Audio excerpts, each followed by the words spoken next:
Okay, guys. Yo, they killed this episode today. This is what I want to see, baby. I'll tell you guys right now.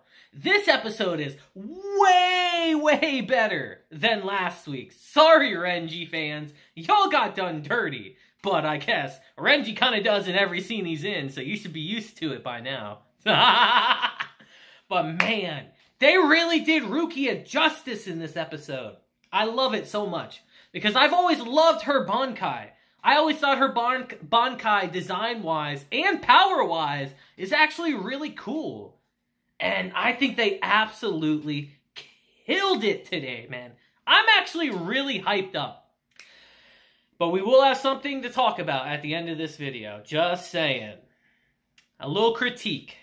But for now, let's hop into the episode and talk about Bleach, 1000-Year Blood War, episode 6 today for part 2.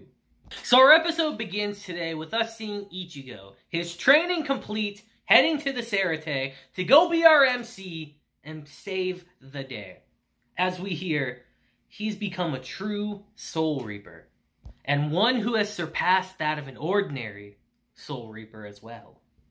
And it's here we actually see him call Kisuke and say, hey, I'm on my way there. And he tells him, hey, even if the battle starts to look bad for you guys, just hold out till I get there. I'll handle the rest. I promise. It's quite a bold declaration right there, guys. Can he actually do that?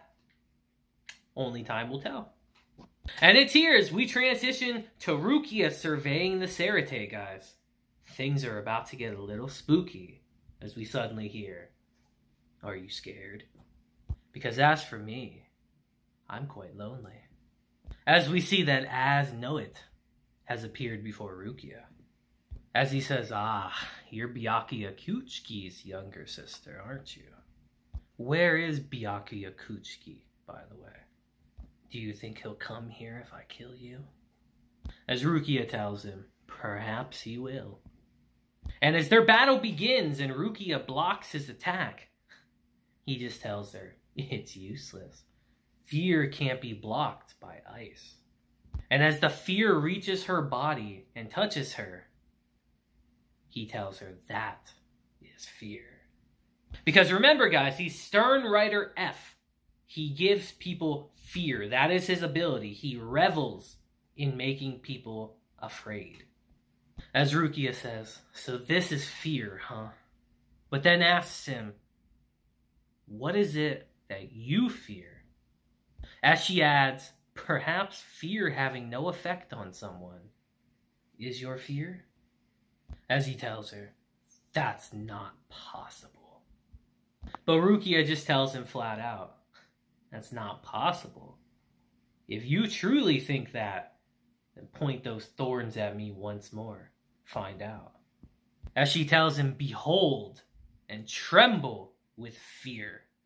This is the real Sadeno Shirayuki. And as he attacks her again with his thorns, she catches it with her bare hands and freezes it solid. As she tells him, although I'm now able to draw out Sadeno Shirayuki's true power, it takes some time for my body to grow accustomed to it. I couldn't afford to be struck by your attack until then. But as Noah just tells her, so what if you froze it? As I said, fear cannot be blocked by ice. My fear does not enter through wounds. The slightest skin contact allows it to dissolve and seep in. It cannot be guarded against. Ever. And they absolutely bodied this scene, guys. The creepiness, the unnervingness of it all. How they really showcase his powers physically by showing what it can do to someone. As he tells her, it's not just creatures that possess feelings. All living things instinctively avoid death. In other words, fear. All those with life live to avoid fear, strengthen themselves to avoid fear, and grow to avoid fear. As long as you're alive, fear will always have an effect. And it's here, Rukia tells him, and that's why fear won't work against me. As she tells him, don't you get it? I'm saying that I'm not alive right now. And it's here we start learning how strong Sodeno Shirayuki actually is. As Rukia says, it turns out that Sodeno Shirayuki was not a sword that emits freezing air from its tip. Sodeno Shirayuki is a Zanpakuto that lowers the body temperature of its possessor to below freezing. All that it comes into contact with freezes over. The blade is nothing more than an arm to extend the range of its freezing. As Noet says, don't be ridiculous. If you lower your body temperature to below freezing, your bodily functions will cease to function. There's no way you can stay alive. But Rukia tells him, that's right. I'm currently dead right now. As she explains that by controlling her reishi, she's gained the ability to temporarily kill her body. All molecular movement within my body has ceased. Even the fear that has seeped into me has lost its effect the moment it touched my body. As she cuts a huge gash in his shoulder and says, negative 18 degrees Celsius. Your blood freezes at that temperature. Blood's not going to flow out of that wound. Negative 50 degrees Celsius. The water in the ground under my feet will freeze, causing an ice quake. Negative 273.15 degrees Celsius is absolute zero. As she completely freezes as Noet solid. And it's here as we see her slowly start heating her body back up, we learn of the immense drawbacks that this power has. As she says, it's a power where I need to take my time undoing it to prevent my own body from breaking down. Sodeno Shirayuki is an extremely strong Zanpakuto, guys, but it's a double-edged sword at its core. But it's here in this moment we see this battle's not over yet. As we hear, fear, you say. You call this fear? And it's here as we transition into Noet's backstory here. We see he had quite a tragic life where he was bedridden and he had trouble even breathing to stay alive. It was painful. And the true fear he felt every day, just fighting to stay alive. As we see Bach approach him. As we hear, this isn't fear at all. The only thing I fear is to be rebuked by his majesty. As we see, he activates his Volstern ditch here and quite literally transforms into a monster. And as Rukia tries to attack him here, she can't even reach him. As he says, it's useless. You can't reach me. It's because you've got cold feet. Pun intended. As he tells her that the cells in your body may be inactive at below freezing temperatures, but your nerves are still active. As he says, my Tartar forest instills fear in you through your optic nerves.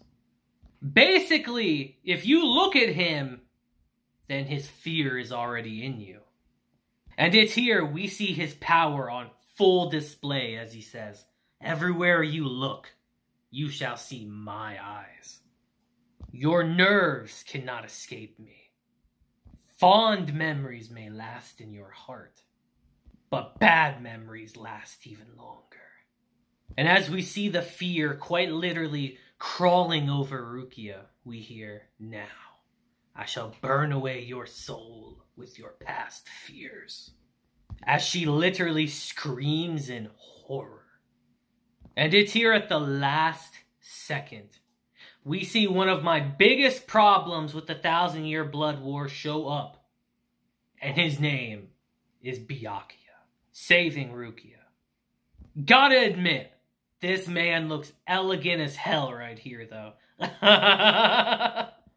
As Know It says, Byakuya Kuchiki. I've been waiting for you. Tell me, how are those innards I gouged out doing? I ripped out your entire stomach. You must be starving from not being able to eat. Did you happen to lose some weight? Just some immaculate trash talking here, guys. I gotta be real. He's really going at him. But as he launches his fear at Byakuya, he casually tears it to shreds with Zenbone Sakura. As he says, I see. So you've already surrounded the area with your Zenbone Sakura Kageyoshi, have you? As Byakuya says, you think this is my Bankai? You've used my Bankai before, so you should be able to tell that this is my Shikai. It's just a normal Zenbone Sakura. Byakuya is a different beast now, guys, as he tells As Know It, thanks to getting my Bankai stolen by you, I was able to rediscover the true essence of Zenbone Sakura. Bonds are like a pointillist painting. One must take a step back to see its true form. I had forgotten that. So allow me to thank you, As Know It. And upon hearing this, As Know It becomes infuriated as he transforms and says, I'll make you live for eternity begging for a blissful death, Byakuya. But it's here, instead of worrying about him, Byakuya addresses Rukia and says, I could sense your spiritual pressure even as I was coming down here. You've become strong, Rukia. As these words truly touch her heart right here. As Byakuya tells her, fear is not born in a vacuum. It feeds off the insecurity in one's heart. As he asks her flat out, do you still have any fears, Rukia? As she tells him, no. And as Know It has finally finished transforming, Byakuya says, so you want to end this, huh? But I'm sorry to tell you, I'm not the one putting an end to you. And as she gets into her stance, Byakuya tells her, take a good look, Rukia. It's not your fear you see reflected in him. If there's no fear in your heart, then what you're seeing is his fear. And it's in this moment we just hear, for the first time, Bankai, Haka no Togami. And in this split second, we see everything freeze solid here. The entire area frozen. And as we see his F shatter, we see he is frozen too. As we see how absolutely incredible Rukia's Bankai looks. It's always been one of my favorites from this arc. And they killed it. As Rukia quite literally becomes a Yukiona right here. A snow woman. But just like I told you guys, it's a double-edged sword. As Byakuya grabs her hand and his freezes over. As he tells her, undo your power slowly, Rukia. And tells her, that was a magnificent Bankai. But it's also a difficult Bankai. The tiniest of missteps will cost you your life. It's a perilous Bankai. Handle it with caution and never be impatient with it. As he says, let's go, Rukia. Let's go protect the Soul Society. Which is all she's ever wanted her brother to say to her. A truly beautiful scene. And it's here as we transition to Isane and Yachiru. We see that she has Yachiru helping her with the wounded right now, as we see that Kenpachi's not back just yet. When we see that all of a sudden, a Quincy has appeared before them. They found them.